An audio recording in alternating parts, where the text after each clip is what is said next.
The Tokyo skyline glittered. Emily gazed out from her hotel room. She was a young tech entrepreneur, here for a conference. Excitement thrummed through her.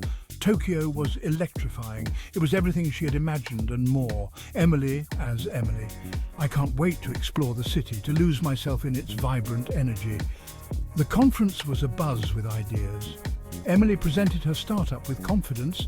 People were impressed. Investors showed interest. One evening she attended a networking event. The air buzzed with conversation and laughter. Emily sipped her sake, enjoying the lively atmosphere. She felt a presence beside her. A man, tall and handsome. Kenji as Kenji. He introduced himself, offering a charming smile. His English was perfect. He was a businessman like her. They talked. They laughed. Emily was drawn to his easy charm. Kenji was different, charismatic, attentive. He seemed genuinely interested in Emily's work. He listened intently as she spoke about her startup. His eyes, dark and intelligent, held hers. Emily felt an unexpected connection with him. They talked for hours that evening, sharing their dreams and ambitions. Tokyo seemed to fade around them. It was as if they were the only two people in the world. Kenji as Kenji. How about we explore Tokyo together? Emily hesitated for a moment. She had planned to explore the city alone, but Kenji's company was intoxicating. Emily as Emily, I'd love to. Kenji took Emily to places she never would have found on her own. Hidden tea rooms, ancient temples, bustling markets. He seemed to understand her soul, her deepest desires. He painted a picture of their future together. A future filled with love, adventure, and success. He suggested a weekend getaway, a traditional Japanese inn, a Ryokan, tucked away in the mountains, surrounded by the tranquil beauty of nature. Emily, caught in the whirlwind of their connection, agreed. Kenji as Kenji. I love you, Emily. That night, under a sky full of stars, Kenji confessed his love. His words echoed the emotions swirling within her. He held her close. Emily felt cherished, desired. It felt so real, so right. They made love as the moon cast its silvery glow upon them. Emily woke up to the sound of silence. The room was filled with the soft light of dawn, but Kenji was gone. Panic tightened its grip on my chest. I reached for my phone. It was gone. My purse lay open on the floor. Empty. My passport, my wallet, my credit cards, all gone. The truth hit her like a tidal wave.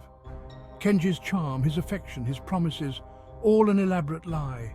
He had played her, used her. The realization left her reeling. How could I have been so foolish, so blind? Emily was stranded, alone, in a foreign country, with no way to contact anyone. Fear, cold and sharp, pierced through her.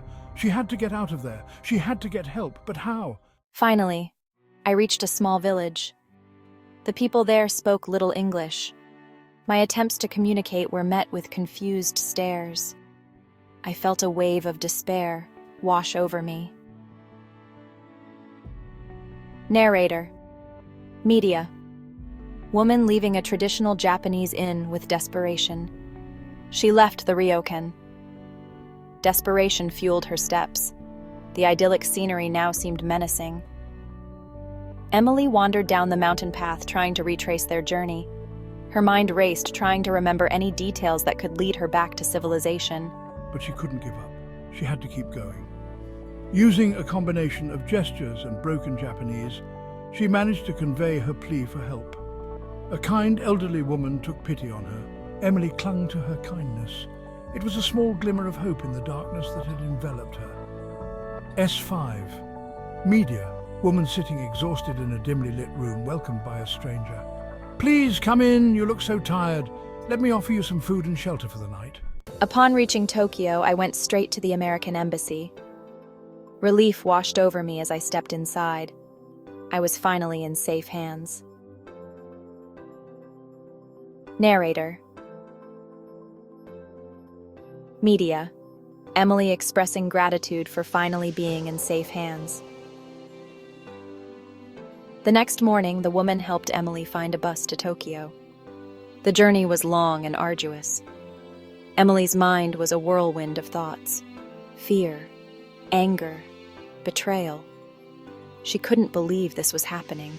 Emily recounted her ordeal to the embassy officials. They listened with concern and promised to help. Don't worry, Miss Emily. We will assist you in every way possible. Let's get you in touch with your company. With their assistance, she contacted her company. They wired her money and arranged for new travel documents. As she waited, Emily couldn't shake the feeling of vulnerability. The experience had shaken her to her core.